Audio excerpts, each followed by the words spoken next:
Welcome back to the Out of the Rough podcast presented by We Know Fantasy. As always, my name is Nate with We Know Fantasy, and joining me as always is my co-host Jake. Jake, how are we doing today? We're doing good. We're doing good. The Olympics were a little tough. I mean, we both had Rom, I think, who had a four-stroke lead after 10 holes and then decided to give that one away. So it hurts a little bit, but I decided to dabble in the Corn Ferry Tour for the first time and hit a winner there. So that was pretty cool. That made up for the Rom blow, but it would have just been an absolutely insane weekend. Scotty Scheffler absolutely took that tournament. And I mean, props to him because he really came back and took it, but I mean, good for America, good for Scotty, but I just want to see a new face in the winner's circle when they tee it up. And now, you know, a couple weeks ago, Nate, I know we brought up, oh, is Xander on the level of Scotty? And I firmly think that that argument is put to bed after Scotty winning gold and showing all the emotion for, the USA and really a great comeback. Yeah, I'm right there with you. It's good to see, the USA medal count get a gold medal on there. Of course, being a big USA fan and native myself, as you are, that was cool. I mean, he shot a 62 on Sunday to win that tournament. And in reality, though, John Rahm lost that tournament. A Yeah. four-stroke lead. He was at minus 20. Scotty won at minus 19, right? So John Rahm gave it away. It was John Rahm's event to win. The easiest hole of the course. He doubles a 7 on a par 5, and it was all well. He had two bogeys before then, but man, I mean, he was in complete control. That first nine just couldn't miss a shot, everything, and then I saw the struggle starting to come as he was scrambling for some pars, making some tough par putts, and then it really started falling apart for him. But Could yeah, I even mean, place, which is no, crazy. yeah, he had a four-stroke lead, didn't even get on the podium, which Tommy Fleetwood with the silver, and of course Hideki Matsuyama with the bronze. It was a fun tournament. I really enjoyed it Yeah. though, from wire to wire. I know would have liked to see a little bit more when it started at 2 a.m. here stateside, but man, it was a great tournament. And there was an argument if golf belongs in the Olympics. I think this tournament itself proved that it does. It was very exciting from wire to wire, and I enjoyed every second of it. And of course, we have the women's getting their turn here at the Le Golf National as well this week. So I know I'll be placing a few wagers on there. I'm not sure about yourself there, Jake, but check out our stuff before we I guess before I do promote that, Jake, I post my women's and all that stuff exclusive to our Discord. And Jake, tell people about the Discord. Yep, completely free to join. You can get the link from either Nate or myself on Twitter. You could also get it. I have the link in my article that is posted on We Know Fantasy. Completely free to join. A lot of fun. Some exclusive plays in there, Nate. I know that you've got some exclusive plays, first round leader bets and such. I put my first ever Corn Ferry Tour in there exclusively and hit a winner. So be sure to join a lot of knowledgeable people in there with some good insight on the game of golf. So again, you can find the link in my article, or you can just DM Nate and I on Twitter. You can find myself at the Jake Freeman on Twitter.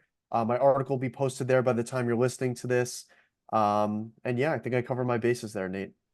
There we go. And yeah, the week before on the LPGA tour, the CPKC, CK, something like that, Women's Open, I posted the Lauren Coughlin exclusive to the Discord as well, 45 to 1 there. So if you're looking for exclusives, I guess we're on to something there back to back, hitting those on the Discord. And even this past week, Nareen Ron at the LPGA, I had her there as well.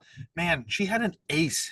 She had a hole in one down the stretch and still didn't win the tournament. That's how my weekend went. John Rahm blew it away, and I had a woman in contention with a legit hole in one as she was looking to win this tournament and did not win the event. So that's how that went. But yeah, that stuff is exclusive to the Discord. Check it out. You can find myself, Nate, on Twitter at WKF Nate. Be sure to follow We Know Fantasy on all forms of social media at We Know Fantasy. Be sure to visit WeKnowFantasy.com for some more fantasy sports content, fantasy baseball, basketball, football, NASCAR, golf, everything between. We have you covered. My We Know Fantasy, nope. My Out of the Rough golf betting article, not even golf betting, my golf articles are on there. That's where I really go in depth each and every week about the PGA Tour, DP World Tour, and LPGA majors. In-depth breakdown of the field, event, and course, as well as my favorite DFS plays for the PGA Tour and full betting card for all three tours as well. So check that out. And of course, Fantasy Football right around the corner. We Know Fantasy Podcast. We'll be back here with myself and Cody here shortly. And just the content that comes around with fantasy football. There'll be some cool stuff going on. I ran a fantasy football league like Survivor, the TV series last season. That was a fun one, bringing that back, and I have another one I am brewing up that is correlated to another popular reality TV show. So be on the lookout for that as well.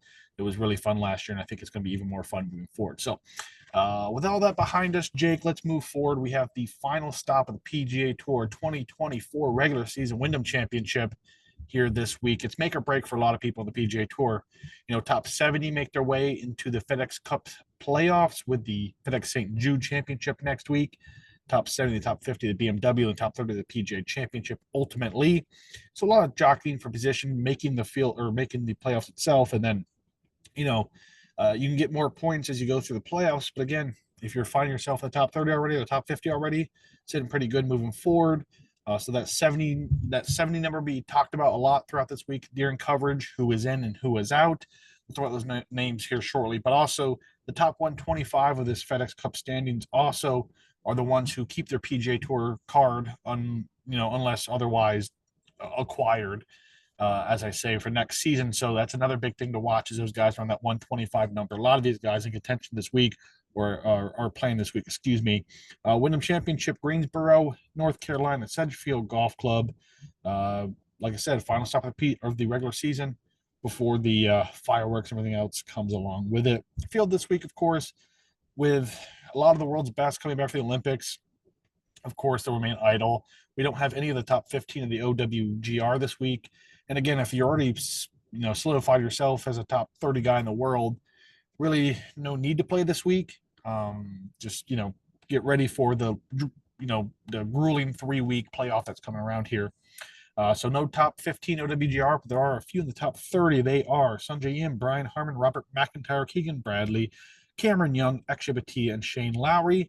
Those headlines this week, all in top 30 of the OWGR. Lucas Glover, defending champion of this event. Again, hit him last year here, 110-1.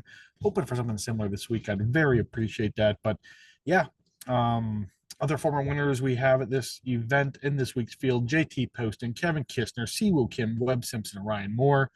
Previously mentioned top 70 make that cut. Currently, the first 5 in, you have Nick Dunlap, 66, Jonathan Vegas, 67, Emiliano Grillo, 68, Seamus Power, 69, and Brendan Todd at 70 mark. Currently, first 5 out. Looking in, you have Victor Perez, Davis Riley, Andrew Putnam, Kirk Kitayama, and Luke List. All 10 names will be teamed up this week. That 125 number for PGA Tour cards. First 5 in, you have Hayden Springer starting at 121, Sam Ryder, Vince Whaley, Matthias Schmid, or Matty Schmid, and Kevin Twy. Twy is the only name of those 5 not playing this week. And the first 5 out, currently looking for a spot in, you have Yenshen Yan. I think that's just Carl Yan. He might have, Yuan, excuse me, might have changed his name back. Alejandro Tosti, Alex Smalley, JJ Spawn, and Henrik Norlander. Norlander, only one of those guys not teamed it up. So some names right there. There, of course, could be anyone else because if you're, as we saw last year with Lucas Glover, he was outside the top 70, won this event, catapulted himself into the playoffs, goes on to win the FedEx St. Jude as well, and catapults himself all the way up into the playoffs. He was like top 6 or so because the points are boosted in the playoff. Going into the final PGA Championship, we'll see if something like that happens again this week. So we're on the Sedgefield Country Club, par 77,131 yards. Places itself tour average in terms of per hole standpoint in terms of distance. Features a standard mix of 2 par 5s, 4 par 3s, and 12 par 4s. And is set as your prototypical short positional course on the PGA Tour. Course is set in a way to reward those who are accurate off the tee and calls for a repeated doses of wedges and mid-iron approach shots. Unique aspect of this week's track comes with a heavy concentration of 4 short par 4s.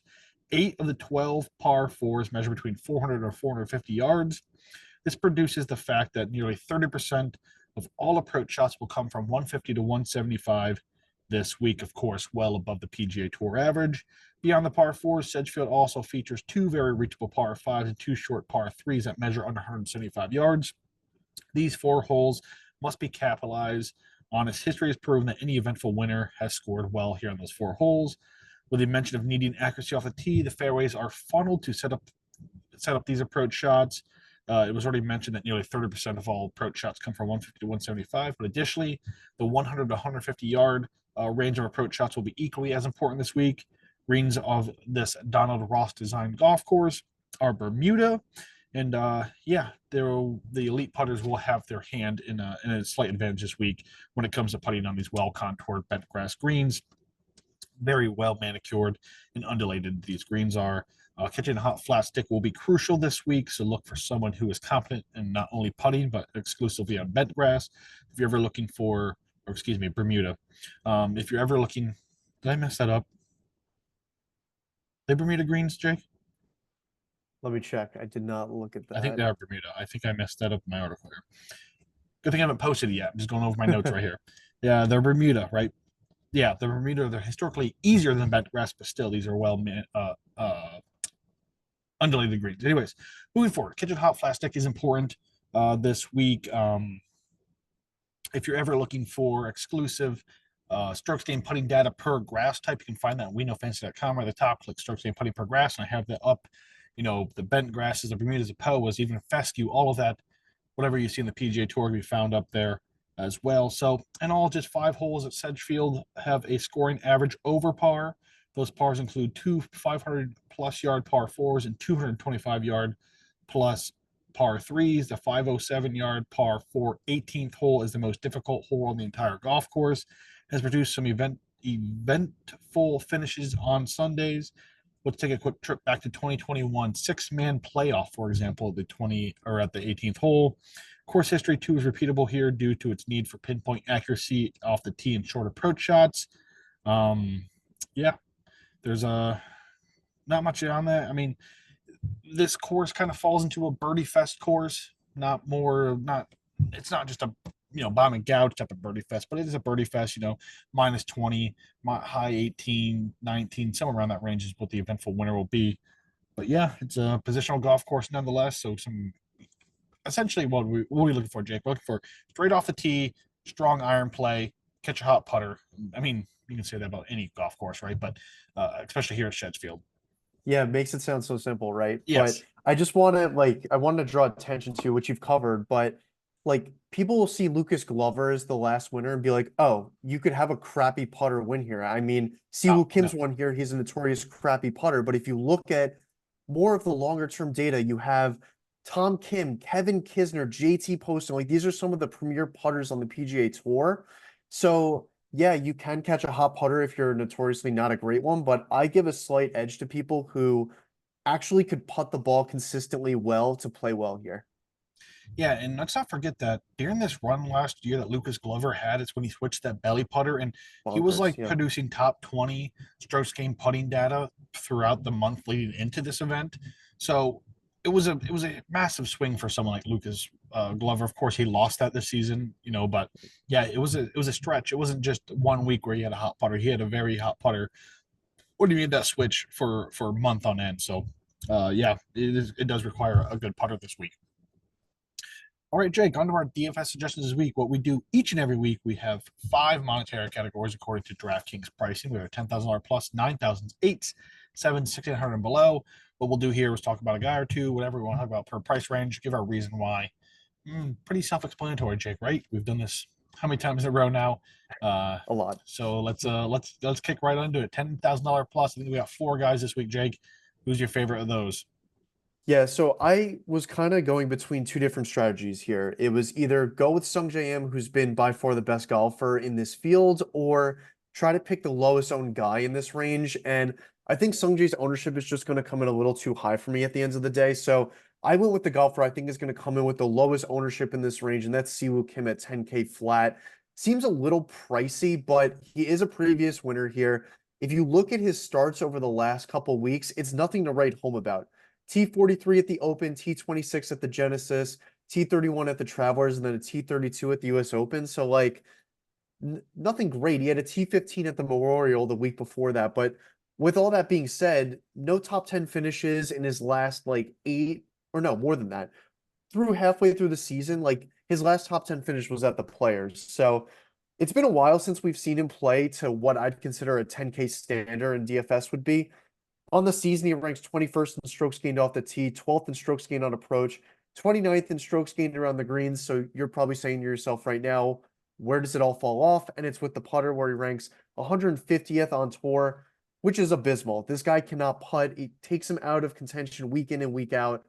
But that being said, previous winner here, the approach numbers are absolutely fantastic, and he's extremely accurate off the tee. So going here with Siwoo, I'm hoping to catch that hot putter that we talked about that could be important. Everything else is there for him this week. So I'm hoping with the low ownership, he's a good DFS play this week. Yeah, I'm right there with you. I mean, Sanjay, of course, is the best golfer in this field, at least to this point. 10-7. It's a short price for someone who's playing like Sanjay is. So cross him out due to ownership. Then what do you have in here? Shane Lowry, fresh off Paris, isn't gonna be really much of a contention because of that. And then Billy Horschel, whose approach numbers are nowhere where you need them to be for this golf course. So I went with Siwoo Kim as well. I mean, outside of that victory, what was it? T2 21, T3 2020, and fifth in Yeah. 2019 as well. So he knows his way around this golf course. And you mentioned it, it's the putter. It's all about the putter with Siwoo. It's every single week is the putter. And I mean, consistently a top 25 golfer almost every single week with a very poor putter. So you're spending 10K on this guy. A very, very good course history here. But a super safe floor is what I went with, right? You're spending Yep. up for this guy. You're going to want to make sure he's a top 25, top 20 gun. I think Siwoo can pretty much chalk that in. Again, I say this, he's probably missed the cut this week. But same reasons you went for Siwoo, I'm going with him. I mean, it's kind of insane that he's at 10K. I get a course history, everything about Siwoo, but man, the betting market, he opened at like 25. Like I saw that, and I was like, Yeah. who is betting this number? There's no at this point, no real win equity in Siwoo Kim, especially at 25-1. Absolutely insane. Like you said, one top 10 in the entire season, 20 some events. He's only missed the cut one time. But Yep. again, the win equity isn't there with him. But in DFS, I do love him. I think it's super safe floor for what you're getting out of him. And again, you mentioned rather low possible price range or ownership. Again, I'm not sure what's going to fall because I think Sanjay's going to take a lot of it. I think people are going to be scared of Horschel and Shane Lowry. So we'll see if they go to Siwoo or they skip over to go to the 9K price range with many more options, in my opinion, the 10K price range. And we'll move right there. And I'm probably going to steal your thunder here. You know what? I won't steal your thunder. I'll go with my thunder. I'm taking Davis Thompson, 9,200, assuming there's a guy right there you're probably going to talk about. Um, but again, yeah, Davis Thompson currently 15th on tour in ball striking. He's 19th in birdie or better, 23rd in par fours, 31st proximity 150 to 175, 36th in bogey avoidance, 42nd in regulation. List goes on and on. There really isn't a glaring weakness here. Maybe 118th approximate hole from 100 to 150, but everything else, man, 54th off the tee. Just checking all those boxes. He played here a season ago, T22. He made the cut in both his stops overseas at the Open and the Genesis, Scottish. Nothing crazy right home about right. But prior to that, he won the John Deere Classic, T2 Rocket Mortgage Classic, T9th U.S. Open, T27th Memorial Championship, T17th Charles Schwab, T2nd Myrtle Beach. I mean, he is an up and coming on the PGA Tour, and he has superstar potential, in my opinion. Maybe not superstar, but he has got star potential. Got that victory, 9,200, very cheap, and looking to make a push here in the playoffs. He needs another good week here to really propel himself up those standings. So I like Davis Thompson a lot. 9,200, I think, is a steal. And assuming you talk about this next guy here, I think he's going to have a much lower ownership than who you're probably going to talk about here. Yeah, I'm actually going to surprise you, but I do like the Davis Thompson call out here. He went overseas for the first time at the Genesis and at the Open, and yeah, he made the cut. That's something to be proud of, but he's not used to playing international golf. When he was in the States, he was one of the hottest golfers on tour outside of Xander and Scotty, obviously, in these weaker field events. Like you said, he won the John Deere. He's consistently in the fairway, a solid iron player, and he's very good with the putter. So he checks the boxes there. The approach play went a little astray while he was overseas, but when he was in the States, it was all clicking on all cylinders. So if he could just find that form that he had before he left, I think he's in for a huge week. But I know that Akshay, I bet him in the outright market, but I think I need to talk about someone. I think there's too big of an opportunity here for Jordan Spieth at 9,500. It's absolutely disgusting, right? He's been playing some terrible golf. I wrote this down here. A couple weeks ago, he finished T25 at the Open Championship. That was his fourth best start on the season, which is actually crazy because before that, it was a T6 at the WM Phoenix Open, which was the third start of the season. The Century Tournament of Champions, he finished third, which is the first start of the season. And then he had what was it? He had a good finish at the Valero, whatever it was. And we expect Jordan to play well at Texas. So why the hell would I be turning to Jordan Spieth here at 9,500? It seems like a ridiculous number for someone who's been playing terrible. his game is there. Like it just hasn't pieced together. Like looking at his last couple of starts, he's been great off the tee on the year. I believe he is 14th in strokes gained off the tee. The approach play he's gained in 4 of his last 5. The around the green in his last 2 starts, he gained over a stroke per round, which is what we are used to seeing from Jordan Spieth. And the putter he's gained in 2 of his last 4. So the pieces of Jordan Spieth are there. They just haven't all come together at the same time. At the Open, we were close to seeing it. The putter let him go a little bit there, but at 9,500, it's expensive. I don't think anyone's going to play him. And I think there's a really significant opportunity where if Jordan Spieth can click, I know that this might be a little hot of a saying for the DFS market, but in an outright selection or more so a ceiling play here, I'd rather play Jordan Spieth at 95 than Cam Young at 93, just on the fact that Jordan Spieth, when he's playing well, can win, and Cam Young hasn't proven he can do that to me yet. Yeah, and my only thing is here: how many times this season we've said this? We're Yep. gonna play Jordan Spieth at whatever the number it is because he has to turn things around at some point. We've talked about it every week in Texas, and it's getting close to desperation mode, right? Yeah. For Jordan Spieth. I'm not sure who he ranks in the FedEx Cup standings. Can't be great, but the same thing with with Justin Thomas last year, who was on the outside of 70 looking in. I don't think Jordan Spieth is that low, but 63. 63. So I mean, there is Close. a possibility that if things go a certain way, he's not in the playoffs this week. Uh, but yeah, it's. I mean, this field isn't great, so 9,500 feels right, name value alone for Jordan Spieth. But I think you're right. There, people are finally are going to be like, it's not going to get done. You know, we've talked about Jordan Spieth having a good week for so many weeks on this podcast and having to play him at some value because of that. Maybe this is the week people have finally just got numb to it and they're just going to skip him and move elsewhere when he's sitting right there at 9,500 and he gets yourself a good.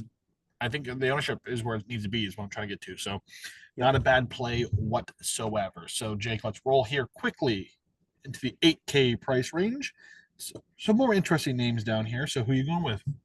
Yeah, another guy I think is going to fly a little bit under the radar this week just because of some names around him is Robert McIntyre at 8,300. He's won in 2 of his last 6 starts, and he's proven that the ceiling for Robert McIntyre is really high and the floor is really low. So in his last 6 starts, he has 2 wins, 2 missed cuts, a T16 and a T50. So for lack of a better term, 3 great starts and 3 terrible starts. So you got to take the good with the bad in DFS at 8,300. I'm willing to take the risk just because I think he's going to fly a little bit under the radar when it comes to ownership. The only thing that falls for Robert McIntyre is strokes gained approach, where he ranks 104th on the season. Everything else is above average and in some good shape. So if the irons could click, which we've seen in 4 of his last 6 starts, I think he's in for another great finish this week. Yeah, I mean, can't say anything bad about the guy who has won twice in his last 6 starts, as you said, twice in the season. There are very few people who have won twice on the PGA Tour season. Robert McIntyre's one of them. 8,300, a great number. And you're right. I mean, I overlooked him. I mean, I don't have them written up, so people overlook them for reasons. And yeah, I mean, when it comes down to it, he's on. He's on. There's no doubt about that. So I'm gonna go with Aaron Rai here at 8,800. Again, I think the floor is rather safe, and I've been one to say I don't think there's any real win equity with someone like Aaron Rai. You know, I think that kind of notion's behind him as he's on my outright card this week. I think there's a real chance Aaron Rai could win. Um, I think this is the event in a field that he can do it, right? We saw someone like Lucas Glover win a season ago with Brennan Todd in contention. Like those are the two down the stretch. I think this is a great event and a field for Aaron Rai to get it done.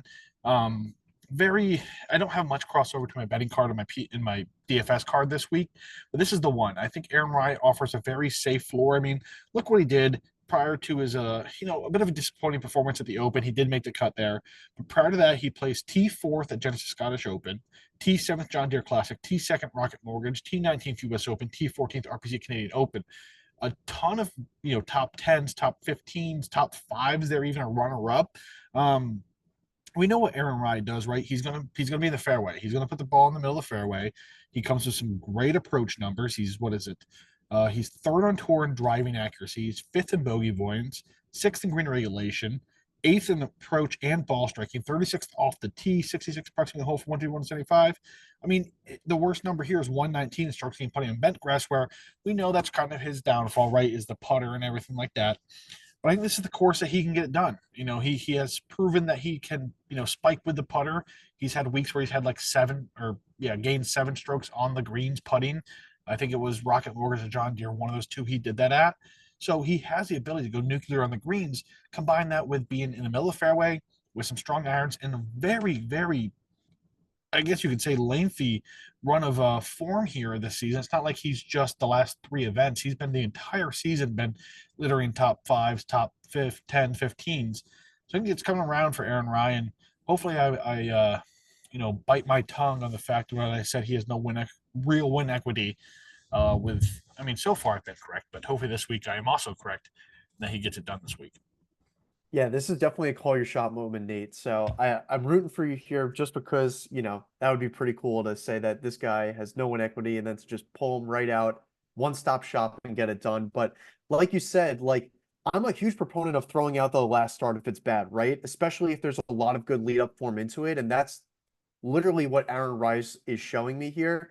And like you said, I just need to reiterate it that he has the ability to spike with the putter, and he's shown that over his last couple starts, gaining over a stroke, 2 strokes per round with the flat stick, which has always been what's held him back. But it seems like he's found something with that where he can get it hot. So I love the DFS play. I think the outright play, I'm kind of sticking on the guns that I don't know how much win equity he has, but from a DFS perspective, I love the call. Yeah, just one of those things. Not last week, before that, the 3M Open, Jonathan Vegas popped in my model, and in my Yeah. mind, I said, "There's no win equity here. I'm moving on," and he goes on and wins that event, that 80-1, whatever the number was. So I'm just trying to trust my numbers more than what my mind tells me this week, and hopefully, it's probably gonna be one of those things where Aaron Ryan misses the cut, and it's a huge debacle. But either way, let's move on to the 7K price range. I'm gonna kick it off here with a guy that I always play, and I hate myself every time. It's Keith Mitchell, 7,800. The numbers tell me every week to play this guy, and why is that? Look at these numbers. He's currently third on tour in birdie or better. He's fifth in ball striking, sixth in approach, seventh off the tee, ninth green regulation, 13th par fours, 14th proximate hole from 150 to 175, 21st 100 to 150, 32nd bogey avoidance. Driving accuracy maybe a bit less desired, right around average though. 128th in strokes gained putting in bent grass. Those approach numbers, that ball striking numbers, the accuracy, all of that checks out for Keith Mitchell to be. I mean, he's up there with the best on the tour, especially on approach numbers, right? I mean, plus distance, if you want to even talk about that. It just isn't clicking. Whatever is Yeah. happening, it's just not clicking for Keith Mitchell. He hasn't had a good run of form. Let's see, he's missed the cut in 3 of his last 5 starts. However, he did place T18, John Deere Classic, T10, RBC Canadian Open. But man, the numbers tell me that Keith Mitchell should be a lot better than he actually is. So again, just trusting what those numbers tell me and what all that work I've done in producing these models has over the years. For 5 years I've been doing this, tells me I hope it finally comes around, because man, those approach numbers suggest that Keith Mitchell should have his way with his golf course. Yeah, sometimes you just got to trust the model, right? I mean, I'm going to be the bearer of bad news here. The putter is god awful and the Oh accuracy is yeah. a little scary. So, two key components that we brought up earlier about being in the fairway and hitting putts are a little concerning. But if he can get the flat stick going and find himself in the fairway, like you said, the approach numbers are absolutely ridiculous for Keith Mitchell. And, he could pull off a Hideki Matsuyama that we've brought up, I think, every single week this season of if the approach is so damn close to the hole, you don't need to be making putts, right? And Keith Mitchell is one of the few people that has the ability to do that. So if he gets those irons clicking hot enough, I mean, watch out. He could have a big week at some low ownership. Yeah, let's hope so for my sanity at least one of these weeks. I mean, it worked. Well, at least in DFS, I kind of worked the cognizant. Beyond that, not too well. Jay, who are you playing in this price range? Yeah, I have to go back to the well here. I was the only guy on him at the 3M. He finished solo third. I can't get off of Matt Kuchar here. I mean, yeah, this is one of those that like when you dive into the research and you put so much time into this, it's rewarding to find like a diamond in the rough. And that's what I found in Kuchar at the 3M. His numbers are all there, right? If you look at his season-long stats, they're pretty ugly. His short game is there, but he's 146 in strokes gained off the tee, 140th on approach, 38th in strokes gained around the green and 29th in putting. So looking at that, you'd be like, Matt Kuchar is not a play. Like he can't drive the ball and he can't hit irons. I'm here to completely dismantle that, especially at the 3M. I saw him streaking in the right direction. He's gained in 5 straight on approach, and off the tee, he's a consistent fairway finder. So at a course like this, he profiles super well. It's actually been the putter that's let him down his last 2 weeks. He's lost with the flat stick. Everything else has been in the greens. So if he can just get the flat stick back to where we know Matt Kuchar could do it, the approach numbers are there and trending. He gained over a stroke per round at the John Deere and almost 2.5 strokes per round at the 3M with the irons. So the irons are really, really scorching hot. If he can get the putter back to where it needs to be, Matt Kuchar is live to win this tournament. I love him as a DFS play at 7,300. I got him at 120 to 1 in the outright market. There we go. I mean, I'm not going to debate anything Matt Kuchar. I would absolutely love to be watching Sunday as Matt Kuchar goes on to claim this championship. I mean, similar story to what we saw Lucas Glover do a season ago, right? One of the older guys on tour, getting back in the win column after some time. Would absolutely adore to watch that happen. I mean, you're right. Everything's matching up for him. It wasn't too long ago where he almost took down a tournament himself. So I do love that play, and I love that you're sticking to your guns in doing so. So yeah, kudos to you there, and best of luck to Mr. Kuchar Yeah. there. So 6,900 below, Jake, who we playing? Yeah, I'm going to the top of the range here. I'm going with Ben Silverman at 6,900. No one really stuck out to me this range, but over the last couple weeks, I think he's made like 7 or 8 consecutive cuts in a row. I think So it's that's what 9. I like to see. He's a fantastic putter and finds himself in the fairway a bunch. His approach play has also been pretty solid. I think on the season, he's at 88th in strokes gained off the tee, 90th in strokes gained on approach, 68th around the greens, 14th in putting, and 28th in strokes gained total. So season long stats are good. Recent form is good. I think he's going to make the cut at the very worst and is a good option at 6,900. I mean, I have an outright on Ben Silverman myself. I think this is another course that someone like Ben Silverman can excel at. He is just a big number. I mean, I haven't 175 to 1, Yeah. Ben Silverman, that is. But man, you're talking about a guy who scores the par fives. Well, he's fifth in par four average scoring on the PGA Tour. There's 12 of them in this golf course, right? He doesn't, he's fourth in bogey avoidance. He's 27th in green regulations, 46th in driving accuracy and approaching the hole from 150 to 175, 49th in putting, so above average in putting. He's slightly above average in approach. Like, just checks all the boxes, and some decent form. I think it was yeah, 8 straight cuts coming this week, including T18 John Deere, T17 Rocket Mortgage, T16 Myrtle Beach. I won't keep talking about them because obviously this is probably my long shot of the week, right? When we talk about the betting cards. But yeah, I do love Ben Silverman this week. Good shot there. I'm going to go back to Pat Kazire at 6,400. Save yourself a few dollars if you must. But I mean, 13th or T13 here in 2019, made the cut 2020. So a little bit of course history. Missed the cut his last opening at the 3M Open. But prior to that, placed T8th at Barracuda. He also placed T20th at the Rocket Mortgage Classic, T10 at Myrtle Beach, and T24 CJ Cup Byron Nelson. And he's actually third on tour in green and regulation percentage, which, Pat Kazire, you think he'd be a better golfer if you're, only the third best on the tour and getting to the green with chances at birdies or better, right? But not the case here. 8th in ball striking, 11th approximately the hole from 100 to 150, 13th in par 4, 16th in approach, 18th in birdie or better. I mean, the numbers check out. He's 89th in strokes gained putting bent grass, 116th off the tee, 66 driving accuracy. So for a guy at 6,400, all the boxes are checked. Again, not looking for Pat Gazzar to win this golf tournament. I've been there and I've tried that. Doesn't work out too well. But even a slight discount of 6,400, you get yourself off that top number, 6,800. Ownership's rather low for something like someone like Pat Gazzar. I just like what the numbers tell me this week, so I'm going to go with that. Yeah, I like that play because Kazire provides you a pretty high ceiling for a guy at 6,400, and that's all you're looking for in the 6K range. If he can make the cut and he has the ability to have a top 25 finish, that could pay huge dividends in a DFS contest. For sure, for sure. So that's it for our DFS slams for this week. Let's move on to our betting cards here, Jake. Of course, 3 categories to talk about. We have our overall favorite, self-explanatory. We place one bet this week, who would it be and why? We have our personal favorite, maybe someone we're on the community is out on, a personal favorite golfer, just a good value play, right? And then, of course, our long shot. That's self-explanatory as it comes. It's longest odds you're on this week, nonetheless. So, Jake, you have one bet to place this week, one guy to place the money on. Who's it going to be? Yeah, so I actively have a parlay, which is a pretty standard move for me. If you're in the Discord, you know that I like to juice some odds up on these top guys, but it's going to be Sung J M. He's at 14 to 1.